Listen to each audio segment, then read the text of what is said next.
आज हम पढ़ेंगे चैप्टर 2 जो कि हमारा प्रोग्रामिंग कॉन्सेप्ट है।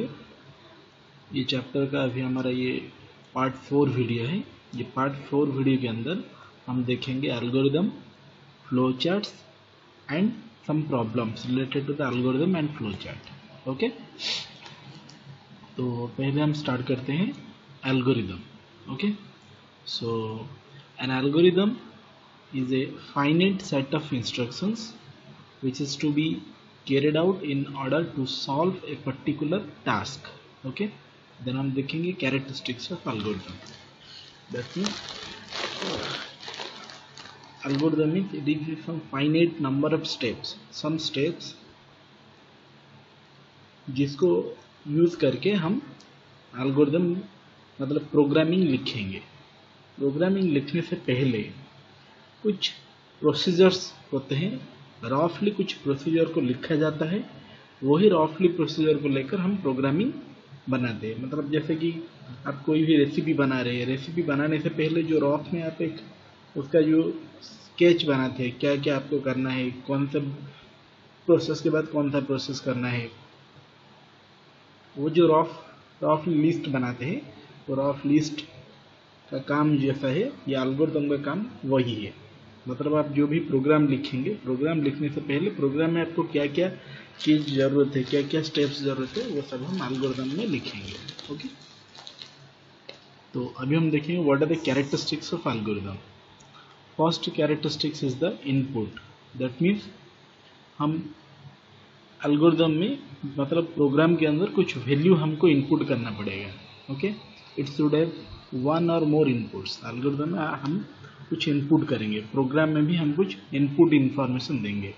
ओके, देन आउटपुट, जो इनपुट हम देंगे उसका प्रोसेसिंग होकर एक फाइनल रिजल्ट निकलेगा, that is the output statement. तो इनपुट स्टेटमेंट होगा, आउटपुट स्टेटमेंट होगा। देन डेफिनाइटनेस, दैट मीन्स एल्गोरिथम में एक डेफिनाइट नंबर ऑफ स्टेप्स होता है।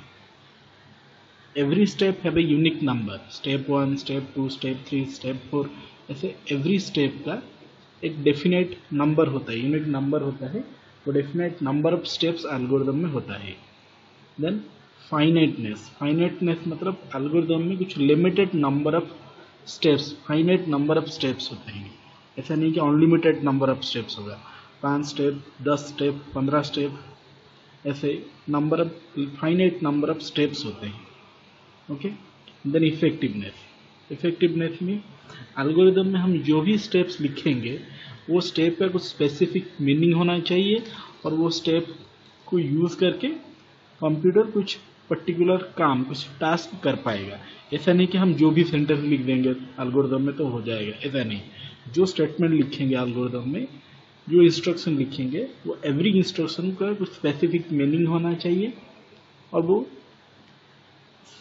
पर्टिकुलर स्टेटमेंट और पर्टिकुलर इंस्ट्रक्शंस को एक स्पेसिफिक काम करना होता है, उसको एक काम करना होता है। Okay, so every statement should be effective. तो ये सारे characteristics. First is input, algorithm में इनपुट स्टेटमेंट होता है जिसके थ्रू हम कुछ इंफॉर्मेशन कंप्यूटर को इनपुट देते हैं। आउटपुट मीन्स जो इनपुट हम देते हैं उसका प्रोसेसिंग होने के बाद जो रिजल्ट निकलता है वो रिजल्ट आउटपुट स्टेटमेंट में आता है। डेफिनेटनेस मतलब एल्गोरिथम में एवरी स्टेप का डेफिनेट नंबर होना होता है, मतलब unique number. Every statement is identified by unique number. Finiteness, that means limited number of, finite number of steps होता है एल्गोरिथम में। Effectiveness means every statement should use to do a specific task, मतलब every statement का, every instruction का एक specific meaning होना चाहिए। Okay, तो ये हो गया आपका एल्गोरिथम के कैरेक्टरिस्टिक्स। नेक्स्ट हम देखेंगे keywords for the algorithm. Algorithm में क्या क्या वर्ड्स यूज होता है वह भी हम देखेंगे। Okay, first is begin. Begin ये एक कीवर्ड है। एल्गोरिथम में जो भी वर्ड हम लिखेंगे वो कैपिटल लेटर में ही लिखेंगे। बिगिन मीन्स ये वर्ड जहाँ पे लिखा है उसका मतलब है कि एल्गोरिथम यहाँ से बिगिन हो रहा है, स्टार्ट हो रहा है। ओके, तो begin statement is used to start the algorithm. Okay, then read or input. Read or input statement is used to input some informations to the computer. Input statement लिखने के लिए रीड और input को हम use करते हैं। Right और output, इसको डिस्प्ले करने के लिए मॉनिटर स्क्रीन में आउटपुट को डिस्प्ले करने के लिए राइट या आउटपुट स्टेटमेंट हम यूज करते हैं। देन एंड, मतलब एल्गोरिदम का जैसे बिगिन स्टार्ट होने के लिए बिगिन यूज किया जाता है, जैसे एल्गोरिदम का स्टॉप होने के लिए एंड यूज होता है। एंड स्टेटमेंट जहाँ पे लिखा होगा उसका मतलब है कि एल्गोरिदम यहाँ पे एंड हो रहा है। Okay, then step 1 2 3 up to N, that means number of steps, जितना स्टेप हमको लिखना है। अगर हम एल्गोरिदम में एक लाइन स्टार्ट करेंगे, एक इंस्ट्रक्शन स्टार्ट करेंगे, तो उससे पहले हम लिखेंगे स्टेप, देन स्टेप का number, step 1 then instruction, step 2 then instruction, step 3 then instruction, ऐसे करके लिखेंगे। तो एवरी इंस्ट्रक्शन का बिगिनिंग में, स्टार्टिंग टाइम में हम स्टेप्स यूज करेंगे। Okay, if else end if, that means this is the conditional statement. अगर आपका एल्गोरिदम में कंडीशनल स्टेटमेंट चाहिए तो आप इसको यूज कर सकते हैं, if else end if. Okay, while and while, ये लूपिंग स्टेटमेंट है। ये सारी चीज हम बाद में डिस्कस करेंगे। ओके, तो इतने सारे कीवर्ड्स एल्गोरिदम में यूज होते हैं। नेक्स्ट हम देखेंगे स्ट्रक्चर्स ऑफ एल्गोरिदम। एल्गोरिदम कैसे लिखा जाता है। ओके, देखो एक एग्जांपल, स्टेप 1 बिगिन। मैं बोला था एवरी स्टेप का स्टार्टिंग में आपको स्टेप का नंबर लिखना पड़ेगा, step 1 begin. Then step 2 read और इनपुट स्टेटमेंट, देन स्टेप 2 में आपको रीड और इनपुट स्टेटमेंट चाहिए तो रीड और इनपुट स्टेटमेंट देंगे। स्टेप 3 डॉट डॉट लिखे, मतलब आप आपकी ज़रूरत के हिसाब से जो भी इंस्ट्रक्शन देना है आप देंगे। स्टेप 4 इसमें भी कुछ इंस्ट्रक्शन देंगे। स्टेप 5 इसमें भी कुछ इंस्ट्रक्शन देंगे। तो जो भी इंस्ट्रक्शन जितना स्टेप में आपको करना है, 5 7 10 20, जितना स्टेप में आपका जितना भी इंस्ट्रक्शंस लिखना है आपकी ज़रूरत के हिसाब से आप उतना इंस्ट्रक्शंस इसमें लिखेंगे। ओके, देन स्टेप 6 एंड, जहाँ पे आपका एल्गोरिदम कंप्लीट हो जाएगा, देन उसका नेक्स्ट स्टेप क्या होगा, एंड। ओके, तो यहाँ पे जो एग्जाम्पल लिया हूँ इसमें ओनली 6 स्टेटमेंट है, मतलब 6 स्टेप है। आपका प्रोग्राम जितना लंबा होगा, जितना नंबर ऑफ स्टेटमेंट्स होगा, आप उतना ही स्टेप्स यूज कर पाएंगे। ओके, देन नेक्स्ट हम देखेंगे एक examples. Write an algorithm to find out the sum of the two number. कोई दो नंबर का समेशन कैसे निकालेंगे, ये छोटा सा प्रोग्राम हम एल्गोरिथम में समझेंगे। ओके, देखो तो एल्गोरिथम जो हमारा स्टार्ट होगा, पहले तो हमारा बिगिन स्टेटमेंट से स्टार्ट होगा। देखो स्टेप 1 बिगिन। ओके, बिगिन हो गया। हमारा क्वेश्चन था write an algorithm to find the sum of two number, मतलब दो नंबर लेंगे, वो दो नंबर का हम समेशन निकालेंगे। ओके, तो पहले हमको दो नंबर लेना पड़ेगा। ओके, दो नंबर लेंगे तो उसका समेशन निकालेंगे ना। तो दो नंबर लेने के लिए हम क्या करेंगे, मतलब दो नंबर इनपुट करेंगे। तो अभी स्टेप 2 में हम इनपुट स्टेटमेंट यूज करेंगे।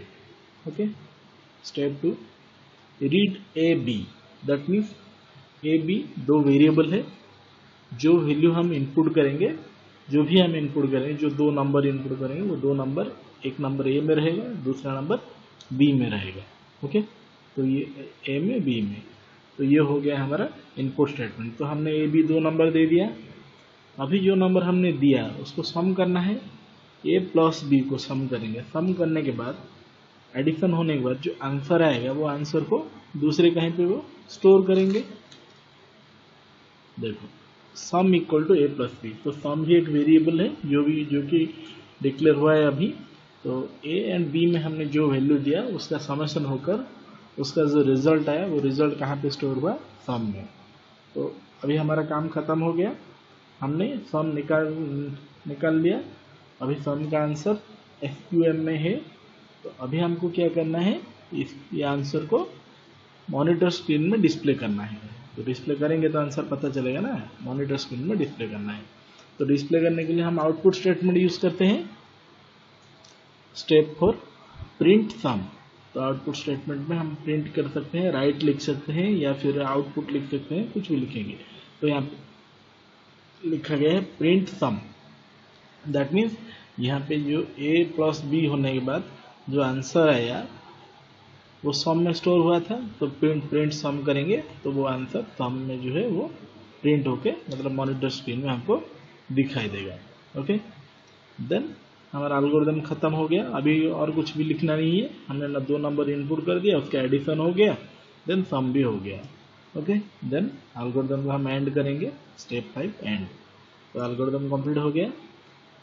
इसी तरह एल्गोरिथम को लिखा जाता है। ये तो छोटा सा प्रोग्राम है, बड़ा बड़ा प्रोग्राम करेंगे तो उस हिसाब से उसका एल्गोरिथम बनाया जाएगा। ओके, नेक्स्ट हम देखेंगे flow chart. Okay, flow chart means it is the graphical representation of algorithm. जो एल्गोरिथम लिखा जाता है, लिखा हुआ है, उसको ग्राफिकली रिप्रेजेंटेशन करने के लिए हम फ्लो चार्ट यूज करते हैं। एल्गोरिथम में क्या होते हैं, उन इंस्ट्रक्शंस लिखा जाता है, वही इंस्ट्रक्शन को अगर हम डायग्रामेटिकली रिप्रेजेंट करेंगे तो डायग्रामेटिकली रिप्रेजेंट करने के लिए, ग्राफिकली रिप्रेजेंटेशन करने के लिए फ्लो चार्ट को यूज करते हैं। तो फ्लो चार्ट में बहुत सारे कंपोनेंट्स होते हैं, देखें क्या क्या components. First one is your terminal box. It is an oval shaped box used to mark the beginning और ending of the flow chart. जैसे कि एल्गोरिथम का बिगिन में बिगिन लिखते थे, एंड में एंड लिखते थे, इसी तरह फ्लो चार्ट में यहाँ पे हमने एक सिंबल यूज करेंगे। जैसे कि देखो ये ओवल शेप, ये सिंबल हमारा यूज होता है, इसको बोलते हैं टर्मिनल बॉक्स। ये सेम बॉक्स हम एल्गोरिथम फ्लो चार्ट का स्टार्टिंग में यूज करेंगे, एंडिंग में यूज करेंगे, पर डिफरेंस इतना होगा, स्टार्टिंग में ये जो ओवल बॉक्स है इसके अंदर हम लिखेंगे स्टार्ट, एंड जहाँ पे एल्गोरिथम स्टॉप होगा या एंड होगा वहाँ पे हम लिखेंगे and. Same Oval box starting and ending में यूज होगा। सेकेंड इज आवर इनपुट और output box. It is a parallelogram shape का ये एक बॉक्स होगा। इसमें हम इनपुट स्टेटमेंट, जो भी इनपुट देना है या जो भी आउटपुट डिस्प्ले करना है वो स्टेटमेंट हम यूज करेंगे, तो ये ओवल शेप्ड बॉक्स है। देन प्रोसेसिंग बॉक्स में जो भी प्रोग्राम का calculation statement except the input and output statement को छोड़ के जो भी जितने भी सारे स्टेटमेंट है वो सभी स्टेटमेंट ये प्रोसेसिंग बॉक्स में अंदर लिखा जाता है। प्रोसेसिंग बॉक्स का जो सिंबल है वो रेक्टेंगुलर बॉक्स है। ओके, तो these are the different components. Next हम देखेंगे डिसीजन बॉक्स। डिसीजन बॉक्स जो हमारा एक रम्बस शेप का होता है। ओके, तो ये हमारा ब्रांचिंग स्टेटमेंट और डिसीजन मेकिंग स्टेटमेंट में जो कंडीशनल स्टेटमेंट में इसको हम यूज करते हैं। डिसीजन मेकिंग में यस और नो ऐसे कंडीशनल स्टेटमेंट में ये यूज होता है। The next is flow lines. Flow line means कोई भी दो ऑब्जेक्ट, जैसे कि डिसीजन बॉक्स हो या प्रोसेसिंग या हमारा इनपुट स्टेटमेंट, आउटपुट स्टेटमेंट या फिर स्टार्ट एंड एंड बॉक्स, ये सारे बॉक्स को कनेक्ट करने के लिए बीच में कुछ लाइन्स यूज किया जाता है जिसको बोलते हैं हम फ्लो लाइन। ओके, तो फ्लो लाइन इसी तरह हमारा होता है। तो एरो मार्क जो डायरेक्शन में रहता है डायग्रामेटिकली हमको समझ में आता है कि प्रोग्राम का फ्लो वही डायरेक्शन में, मतलब एग्जीक्यूशन का फ्लो वही डायरेक्शन में हो रहा है। ओके, तो अभी हम और कुछ प्रॉब्लम्स डिस्कशन करेंगे जिसमें एल्गोरिथम और फ्लो चार्ट को यूज करके करेंगे, तो आपको ये जो एल्गोरिथम एंड फ्लो चार्ट अच्छी तरह से समझ में आ जाएगा। Okay, so here is a question, write an algorithm और flow chart and flow chart. Algorithm लिखेंगे एंड फ्लो चार्ट भी लिखेंगे for the addition of two number, दो नंबर को एडिशन करने के लिए। तो पहले देखते हैं एल्गोरिथम स्टेप 1, ये तो हमेशा रहता है बिगिन स्टेप 1, इसमें कोई प्रॉब्लम नहीं है। Okay, addition of two number हमने ये एग्जांपल पहले से कर दिया था। ओके, स्टेप 1 में रीड ए बी होगा, रीड ए बी हो गया। स्टेप 2 में, स्टेप 3 में ऐड हो गया sum equal to A plus B. Okay, then step 4 में डिस्प्ले हो जाएगा प्रिंट सम, देन स्टेप 5 में एंड हो जाएगा। तो ये हमने पहले से कर दिया था, तो ये हो गया एल्गोरिथम। इसको हम फ्लो चार्ट में रिप्रेजेंट करेंगे, तो कैसे करेंगे देखो। Here is the flow chart. देखो, तो पहले हम स्टार्ट बिगिन की जगह पे स्टार्ट लिखेंगे, पहले ओवल बॉक्स में स्टार्ट लिखा गया। Okay, then read A B, मतलब ए बी में कुछ वैल्यू इनपुट होगा।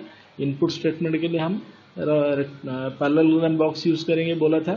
देखो यहाँ पे लिखा गया है input A comma B. Arrow mark देखो ऊपर से नीचे आ रहा है, फ्लो लाइन ऊपर से नीचे, क्योंकि ये होने के बाद ये बॉक्स का काम करेगा, इसके लिए फ्लो लाइन नीचे एरो मार्क करके रखा गया है। तो स्टार्ट हो गया, उसके बाद हो गया इनपुट ए बी, देन फिर से देखो फ्लो लाइन नीचे जा रहा है। इनपुट स्टेटमेंट के बाद ये क्या है, addition statement, sum equal to A plus B. देखो यहाँ पे लिखा गया sum equal to A plus B.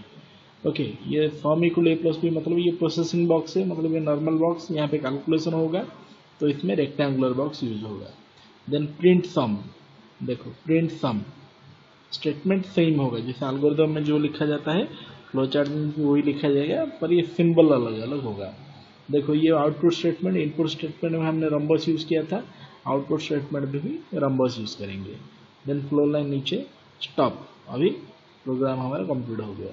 तो स्टार्ट एंड स्टॉप ये दोनों हमारा ओवल शेप में यूज होगा। तो ये हो गया हमारा एक एग्जाम्पल। ओके, तो इसमें आपको एल्गोरिथम एंड फ्लो चार्ट अच्छी तरह से समझ में आ गया होगा। अगर नहीं भी आया होगा तो हम और कुछ एग्जाम्पल्स में अच्छी तरह से इसको डिस्कशन करेंगे। ओके, तो देखो next example, write an algorithm और flow chart for the calculation of simple interest. Simple interest calculation करने के लिए हम एक प्रोग्राम करेंगे। अच्छा, सिंपल इंटरेस्ट कैलकुलेशन करने का एक फॉर्मूला होता है जो आप लोगों को पता होगा, आप मैथमेटिक्स में पढ़े होंगे। सिंपल इंटरेस्ट मतलब SI equal to P multiply R multiply T whole divided by 100। P का मतलब प्रिंसिपल, R मतलब rate of interest, principal amount, rate of interest, and T मतलब टाइम। ओके, तो ये तुमको पता है। तो ये फॉर्मूला यूज करके हम सिंपल इंटरेस्ट निकालेंगे। तो पहले क्वेश्चन को आप अच्छी तरह से समझ लो। क्वेश्चन को अगर अच्छी तरह से समझ में आ गया तो प्रोग्राम आप लोग algorithm and flow chart easily लिख सकते हैं। तो क्वेश्चन में हमारा पूछ रहा है find out the simple interest, calculate the simple interest. तो सिंपल इंटरेस्ट कैलकुलेट करने के लिए हमको क्या करना पड़ेगा, हमको पहले principal amount, rate of interest and time, ये तीन चीज के बारे में अच्छी तरह से समझना पड़ेगा। ओके, दैट मीन पहले हमको principal amount, rate of interest and time, ये तीन वैल्यू अगर हमारे पास होगा तो उसको 100 में डिवाइड कर देंगे तो हमको सिंपल इंटरेस्ट मिल जाएगा। दैट मीन्स पहले हमको ये तीन चीज चाहिए। हम ये तीन चीज को अगर हमारे पास नहीं है तो हम इनपुट करके ले सकते हैं, इनपुट करके ये तीनों चीज लेंगे। ओके, देन जो आएगा तीन वैल्यू, प्रिंसिपल अमाउंट और रेट ऑफ इंटरेस्ट और टाइम का, उसको 100 में डिवाइड कर देंगे, जो आंसर आएगा वो हम डिस्प्ले कर देंगे। हो गया हमारा सिंपल इंटरेस्ट। तो देखो प्रोग्राम एल्गोरिथम पहले करेंगे। Step 1 begin, step 2 read PRT। Okay, तो PTR ये तीन वैल्यू हम इनपुट करेंगे। P में प्रिंसिपल अमाउंट स्टोर होगा, T में टाइम, R में रेट ऑफ इंटरेस्ट। तो तीन वैल्यू इसमें स्टोर होगा। नेक्स्ट हमारा फॉर्मूला यहाँ पे पुट होगा। देखो तीन वैल्यू पुट हो गया, पुट होने का PTR डिवाइडेड बाई 100, जो आंसर आएगा वो आंसर कहाँ पे स्टोर होगा, SI में। मतलब अभी SI में हमारा सिंपल इंटरेस्ट आ गया। Then step 4 print SI, simple interest को हमने प्रिंट कर दिया, जो आंसर आया। देन एंड हो गया। सिमिलरली इसको हम फ्लो चार्ट में दिखेंगे। देखो तो पहले हो गया हमारा प्रोग्राम स्टार्ट होने के बाद रीड PRT तीन में तीन वैल्यू वो रीड हो गया। Then PRT whole divided by 100। Okay, ये प्रोसेसिंग बॉक्स तो 100 हो गया। देन सिंपल इंटरेस्ट SI में आंसर रह गया। देन प्रिंट SI, ये आउटपुट स्टेटमेंट ओके पैरेललोग्राम में हुआ है। Then print SI, then stop. तो इसी तरह हमारा एल्गोरिथम एंड फ्लो चार्ट लिखा जाता है। ओके, तो ये भी बहुत सिंपल है। नेक्स्ट हम आगे जाएंगे। Next example,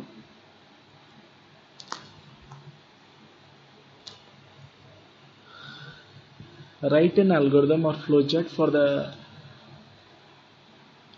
number whether number is positive और नेगेटिव।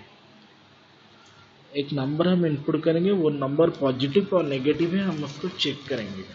ओके, इसको करने के लिए हमको क्या करना पड़ेगा, फर्स्ट एक नंबर को हमको यहाँ पे इनपुट करना पड़ेगा। एक नंबर को हम इनपुट करेंगे, इनपुट करने के बाद उसको चेक करेंगे कि वो नंबर पॉजिटिव है या नेगेटिव है। ओके, तो एल्गोरिथम हम पहले स्टार्ट कर देंगे। Begin step 1 read n। तो एक नंबर हम इनपुट करें, वो जो नंबर जाकर कहाँ पे स्टोर होगा, n पे स्टोर होगा। तो n एक वेरिएबल है, n पे वो नंबर स्टोर हो गया। अभी देखो ये जो नंबर स्टोर हुआ, ये नंबर पॉजिटिव है या नेगेटिव है, हमको कैसे पता चलेगा। कोई भी नंबर पॉजिटिव होता है या नेगेटिव होता है, हम कैसे जानते हैं। अगर एक नंबर 0 से बड़ा होता है तो वो पॉजिटिव, अगर 0 से छोटा होता है तो वो नेगेटिव। तो ये कॉमन कॉन्सेप्ट है, नंबर 0 से बड़ा हुआ है तो पॉजिटिव, छोटा हुआ तो नेगेटिव। तो इसमें हम कंडीशन स्टेटमेंट यूज करेंगे। कंडीशन स्टेटमेंट यूज करने के लिए हम यूज करेंगे if else statement. Okay, if else के बारे में हमने कीवर्ड में देखा था, अभी इसको यूज करके हम देखेंगे। देखो कैसे यूज होता है। Step 3 if n greater than 0 then, देखो if n greater than 0 that means n का वैल्यू अगर 0 से बड़ा हो रहा है तो देन क्या, स्टेप 4 में print n is positive. Okay, अगर n का वैल्यू 0 से बड़ा हो रहा है, स्टेप 3 में देखो अगर n का वैल्यू n से 0 से बड़ा हो रहा है तो क्या है, n बड़ा है। ओके, स्टेप 4 में print n is positive. Step 5 and if हो गया। Step 6 and if. स्टेप 5 में हमने एंड इफ किया, दैट मीन्स ये जो इफ का स्टार्टिंग हुआ था ब्लॉक, जैसे बिगिन प्रोग्राम का बिगिन में स्टार्ट होते हैं, प्रोग्राम एंड करने के लिए हम एंड यूज करते हैं। उसी तरह कंडीशनल स्टेटमेंट जब स्टार्ट होगा इफ, उसको भी एंड करने के लिए एंड इफ का जरूरत पड़ेगा। जहाँ पे इसका काम खत्म हो जाएगा उसको यहाँ पे एंड कर दिया जाएगा, देन प्रोग्राम का एंड होगा। ओके, अभी एल्गोरिथम देखेंगे, sorry flow chart. Start input number, इसका जो वैल्यू नंबर में स्टोर हुआ, हमने n में स्टोर किया था, वो नंबर में स्टोर कर रहा है। Input number if number greater than 0, अभी वो चेक कर रहा है। देखो इफ नंबर ग्रेटर देन 0, अगर नंबर 0 से बड़ा हो रहा है तो देखो यहाँ पे येस, यहाँ पे नो। अगर येस है, सपोज हमने इनपुट या नंबर में n में 5 लिया, तो 5 ग्रेटर देन 0 हुआ कि येस, देन एरो मार्क ये डायरेक्शन में है, दैट मीन्स जो फ्लो लाइन इधर आएगा। यहाँ पे क्या लिखा है, डिस्प्ले पॉजिटिव नंबर, तो पॉजिटिव नंबर डिस्प्ले होगा। सपोज हमने -2 इनपुट किया है, तो -2 ग्रेटर देन 0 होगा कि नहीं होगा, दैट मीन्स ये फॉल्स है, दैट मीन्स नो होगा, मतलब ये डायरेक्शन में आएगा।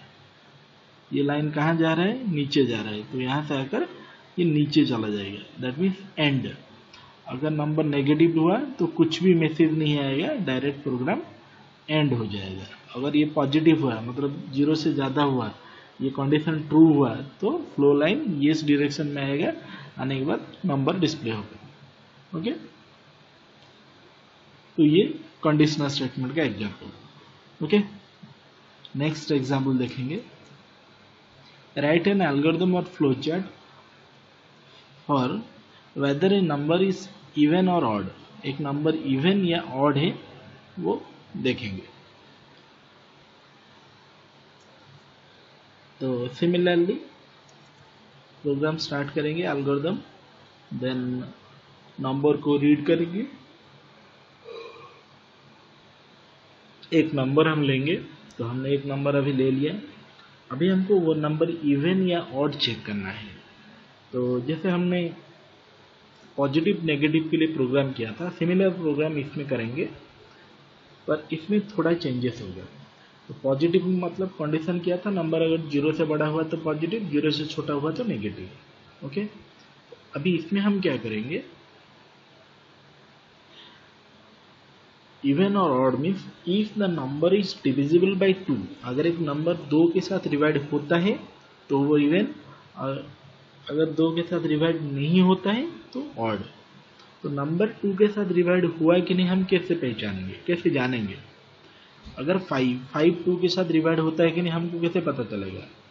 अगर 5 2 के साथ डिवाइड होने के बाद रिमाइंडर अगर 0 आया तो हमको पता चलेगा 5 2 के साथ डिवाइड होता है।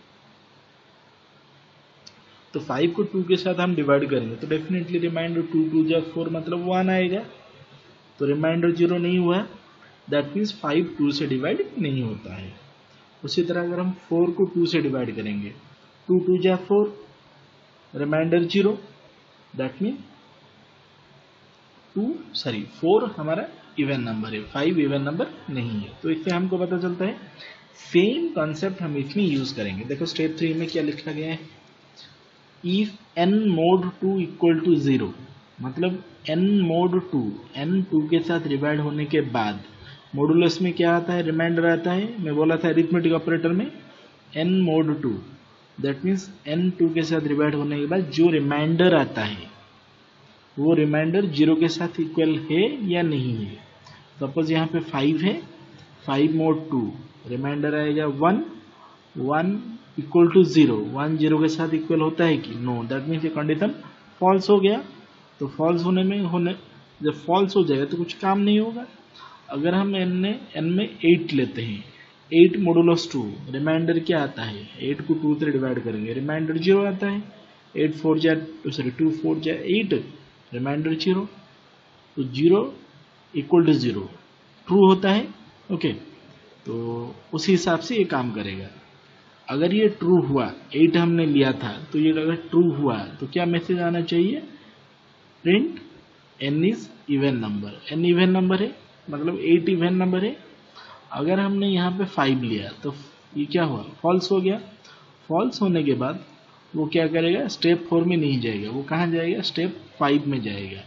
देन यहाँ पे क्या है, एक एल्स स्टेटमेंट है। एल्स स्टेटमेंट क्या है, ये इफ स्टेटमेंट का ऑपोजिट स्टेटमेंट, मतलब अल्टरनेट स्टेटमेंट। अगर इफ फॉल्स हुआ तो वो एल्स में चला आएगा, मतलब ये जो बीच वाला स्टेटमेंट को वो छोड़ देगा।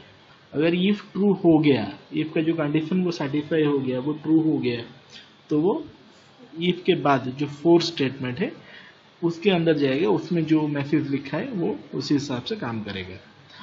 अगर ये फॉल्स हो गया तो एल्स में आएगा, तो हमने एल्स के अंदर भी कुछ लिखना पड़ेगा। एल्स में क्या लिखेंगे, print n is odd number. देखो अगर एक नंबर इवन नहीं हुआ, हमने यहाँ पे 9 लिया था, 9 मॉडुलस 2 करेंगे।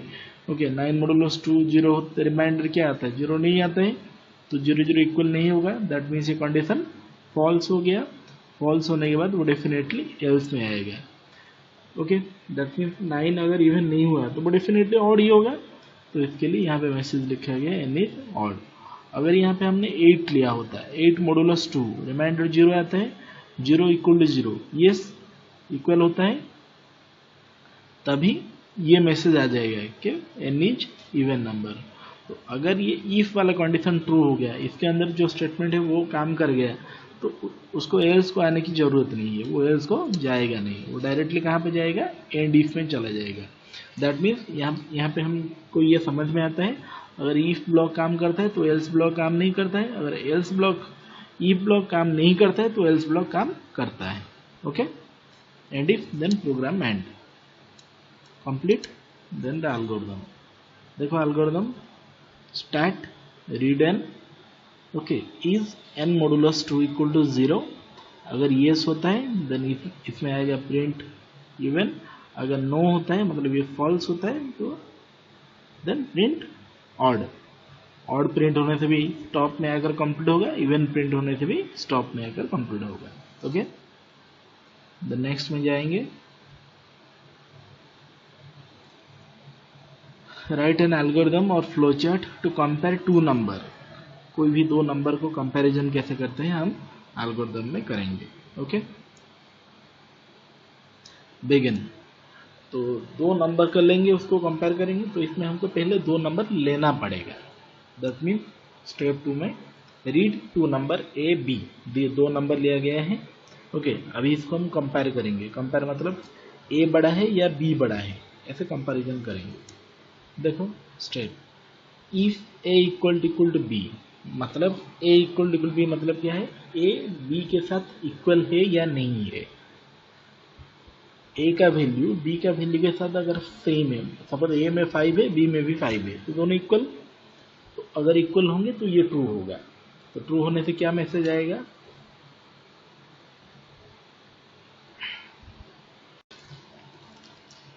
तो ये हमारा नेक्स्ट एग्जाम्पल है, राइट एन एल्गोरिथम और flow chart to compare two number. कोई भी दो नंबर को अगर हम कंपेयर करेंगे तो कंपेयर करने के लिए एल्गोरिथम कैसा होगा और फ्लो चार्ट कैसा होगा अभी हम देखेंगे। सो स्टेप 1 बिगिन, ये तो कॉमन है। Step 2 read A B, that means हमको दो नंबर को कंपेयर करना है, तो पहले हमको दो नंबर लेना पड़ेगा, इसके लिए read A B. Step 3 if A equal to B, अगर ए का वैल्यू बी का वैल्यू के साथ इक्वल होता है, सपोज ए में 5 है बी में भी 5 है, तो दोनों इक्वल, तो आंसर क्या, मतलब क्या हमको लिखना चाहिए, print both are equal. Okay, अगर दोनों इक्वल नहीं है तो हम नेक्स्ट कंडीशन में जाएंगे, else if A greater than B. देखो एक बार हमने इफ लिख दिया, अभी हमको क्या करना है, इफ का कुछ अल्टरनेटिव कंडीशन देना है। इसके लिए हम यहाँ पे दोबारा इफ यूज नहीं कर पाएंगे, हम यहाँ पे यूज करेंगे एल्स इफ। जितना भी अल्टरनेट कंडीशन हमको देना है हम बार बार एल्स इफ को यूज करेंगे। Okay, else if A greater than B. Okay, that means A B तो इक्वल नहीं हुआ, अगर इक्वल नहीं हुआ तो ये फॉल्स हो गया। सपोज ए में 7 है बी में 5 है, तो इक्वल कभी भी नहीं होगा, तो ये फॉल्स हो जाएगा। ये कंडीशन फॉल्स होने के बाद वो उसका नेक्स्ट स्टेप में आया, दैट इज एल्स इफ में ए, यहाँ पे पूछा गया है फिर से ए ग्रेटर देन बी, मतलब ए तो इक्वल नहीं हो रहा है, ए ग्रेटर देन बी हो रहा है। अगर ए का वैल्यू बी से बड़ा होगा तो यहाँ पे मैसेज आएगा print A is larger. Suppose ये भी ट्रू नहीं हो रहा है, अगर दोनों इक्वल नहीं हो रहे, अगर ए बड़ा नहीं हो रहा है तो डेफिनेटली बी ही बड़ा है, क्योंकि दो ही नंबर है हमारे पास। अगर दोनों इक्वल नहीं है, ए बड़ा नहीं है, तो डेफिनेटली बी बड़ा है। अगर इक्वल हो जाते दोनों तो यहाँ तक आने की जरूरत ही नहीं पड़ती, इक्वल हो तो ए ग्रेटर देन बी कैसे होगा, हमको इक्वल में पता नहीं चला, इसके लिए हम सेकेंड स्टेप में आए। ओके, तो यहाँ पे देखो एल्स, मतलब अगर ये दोनों फॉल्स हो गया देन एल्स में आएगा print B is largest. Okay, then end if block जो यहाँ से स्टार्ट हुआ था वो यहाँ पे कंप्लीट हुआ, देन एंड, तो ये प्रोग्राम एंड हो गया। तो ये प्रोग्राम को, एल्गोरिथम को थोड़ा अच्छी तरह से समझ लो। देखो जो भी हम दो नंबर लेंगे वो दो नंबर को हम पहले कंपेयर करेंगे। हम पहले ग्रेटर देन से कंपेयर कर सकते हैं या फिर पहले लेस देन से कंपेयर कर सकते हैं, हमारा मर्जी। ओके, पर हम इस तरह से लिखें, हम इसको मॉडिफिकेशन भी कर सकते हैं। तो देखो अगर ए बी के साथ इक्वल हुआ, सपोज हम ए और बी में 5 लिए हैं सपोज, तो दोनों इक्वल हो जाएंगे। इक्वल होने के बाद इसके बीच नीचे क्या स्टेटमेंट है, प्रिंट बोथ आर इक्वल होने के बाद वो डायरेक्टली यहाँ से कहाँ जंप करेगा, एंड इफ में। एंड इफ में आएगा 9 number step, then 10 number step, end, program खत्म हो गया। तो ये बाकी दो स्टेटमेंट के अंदर जाने की जरूरत ही नहीं पड़ी। अगर दोनों इक्वल नहीं है, अगर ए में हमने 7 लिया है बी में 5 लिया है, तो ये फॉल्स हो जाएगा। फॉल्स होने के बाद फोर्थ स्टेटमेंट को छोड़ के 5 में जाएगा, क्योंकि फोर्थ स्टेटमेंट ये इसके अंदर है तो 5 में जाएगा। 5 में लिखा गया है else if A greater than B, A में 7 था, 7 ग्रेटर देन 5 हो रहा है कि यस, अगर yes then print A is largest. ये कंप्लीट होने के बाद वो एल्स में नहीं जाएगा, वो डायरेक्टली एंड इफ में चला जाएगा, देन एंड। कोई भी कंडीशन एक बार ट्रू होने के बाद उसके अंदर जो स्टेटमेंट है वो स्टेटमेंट एग्जीक्यूट होने के बाद वो डायरेक्टली एंड इफ में चला जाता है। अच्छा, अगर ए में हमने 5 लिया बी में 7 लिया तो वो तो इक्वल भी नहीं होगा, वो ए ग्रेटर देन बी भी नहीं होगा, वो क्या होगा, बी ग्रेटर देन ए होगा, मतलब बी ए से बड़ा है।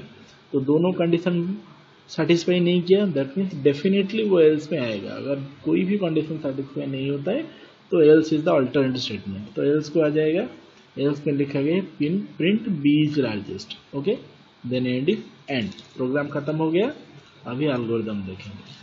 Same start read and B, if A equal to B, yes then write A B are equal.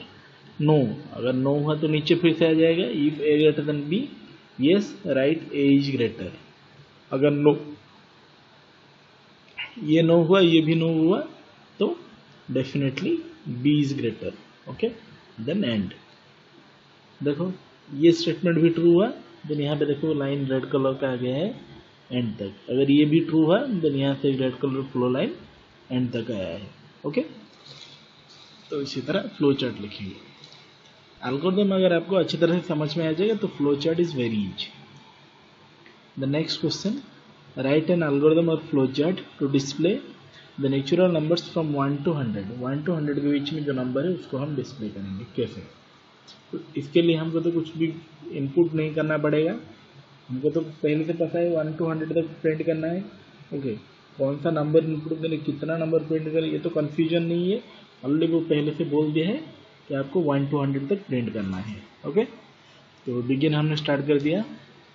Then n equal to 1, हम a b c d कुछ भी ले सकते हैं, हमने n इक्वल टू 1 लिया, 1 लिया। ये वैल्यू हमको प्रोग्राम के अंदर जरूरत है, इसके लिए हमने पहले से n इक्वल टू 1 ले लिया है।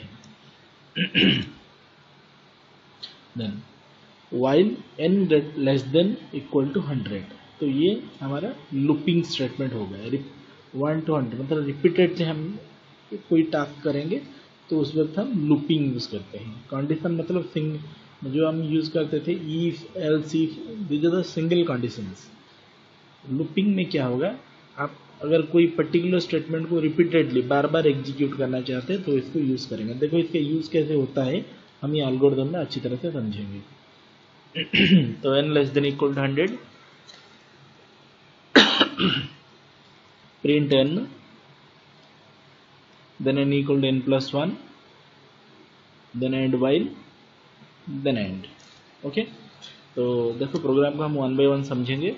तो पहले हमने बिगिन कर दिया, देन n इक्वल टू 1 ले लिया। n इक्वल टू 1 हमने क्यों लिया, क्योंकि हमको 1 से 100 तक प्रिंट करना है। Okay, then 1 while n less than equal to 100। Okay, हमने n को 100 तक क्यों लेस किया, क्योंकि हमको 1 से 100 तक प्रिंट करना है। अगर n का वैल्यू 12, 3, 4, 5 जो भी है तो n का वैल्यू प्रिंट होगा।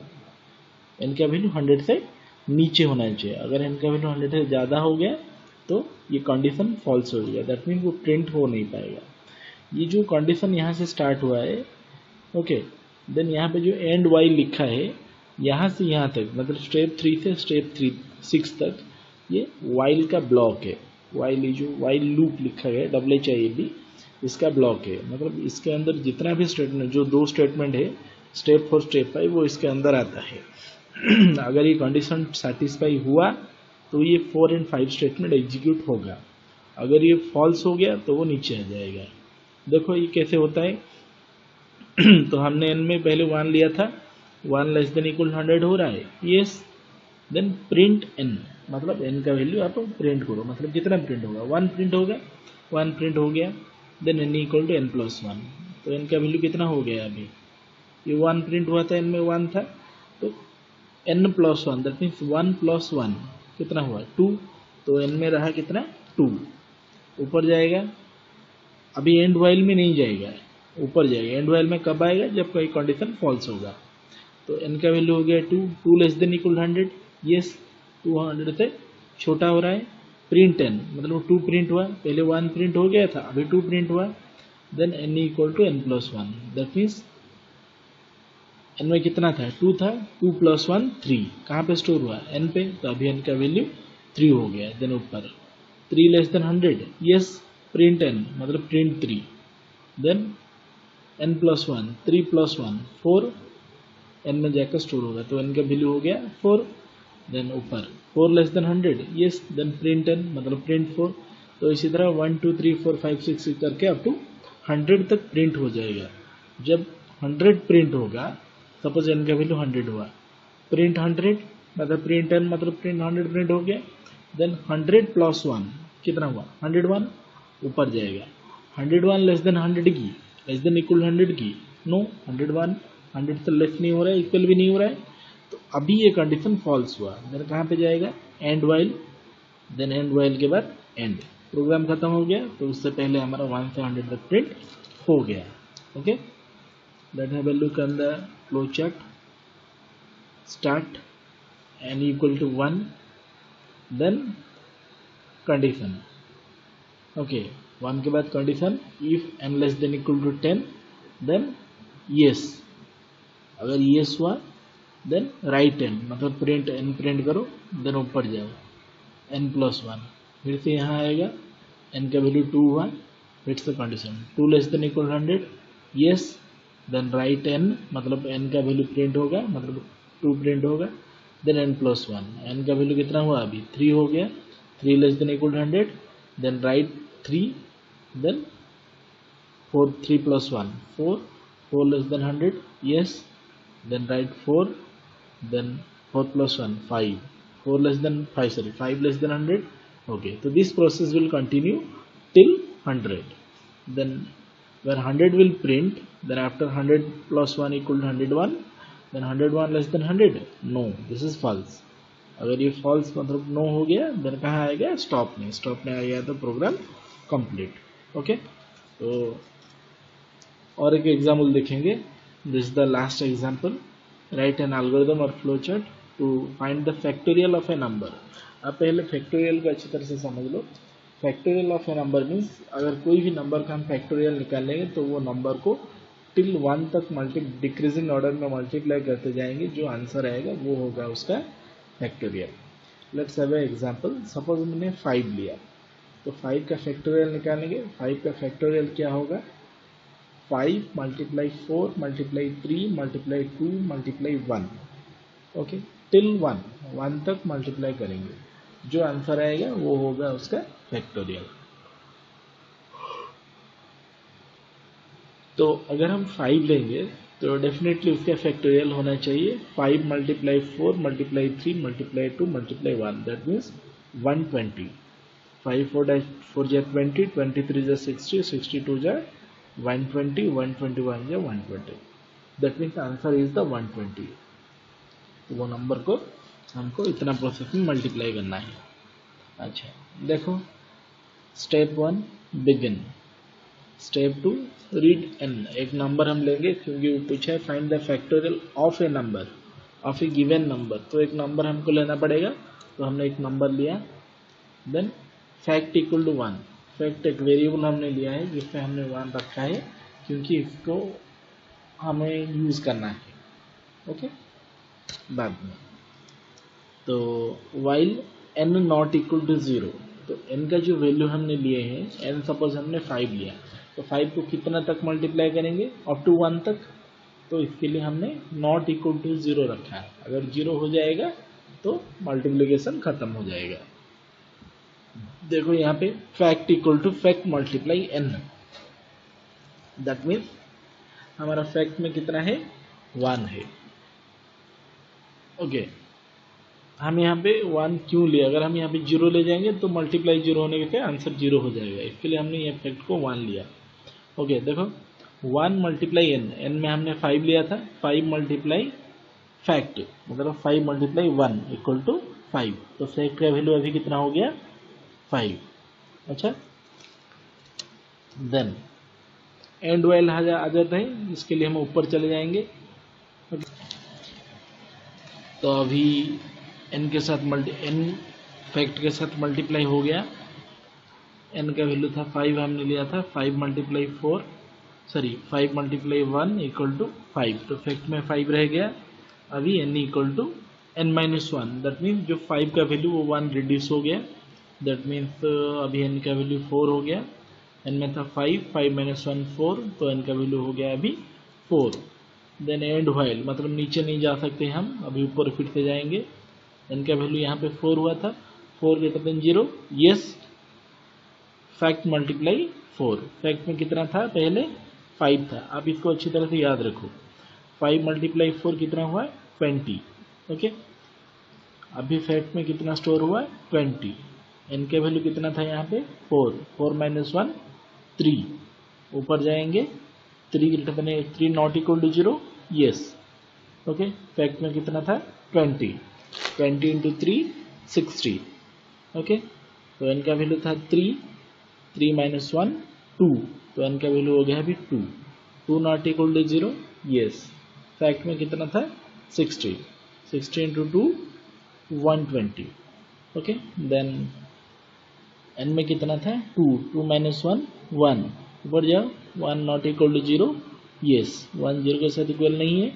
फैक्ट में कितना था 120 into 1 120, then n minus 1, n का वैल्यू कितना हुआ 1 माइनस 1 0, ऊपर जाओ 0 नॉट इक्वल टू 0, नो, अभी फॉल्स होता है, अभी n का वैल्यू 0 हो गया, देन नीचे आएगा, मतलब एंड वाइल में आ जाएगा, अभी वाइल का एंड हो गया, देन स्टॉप करेंगे। स्टॉप करने से पहले हम रिजल्ट प्रिंट करेंगे, तो रिजल्ट हमारा फैक्ट में था। Okay, print fact then end. Okay, then flow chart देखो, start read n fact 1, then if n not equal to 0, then fact equal to fact multiply n, then n equal to n plus 1, sorry, n equal to n minus 1, then this will repeat until n not equal to 0, then write fact answer. जब no होगा, मतलब जब n का value 0 हो जाएगा तब no होगा, then answer display हो जाएगा, देन स्टॉप। ओके, तो ये हो गया आपका सारे प्रॉब्लम्स।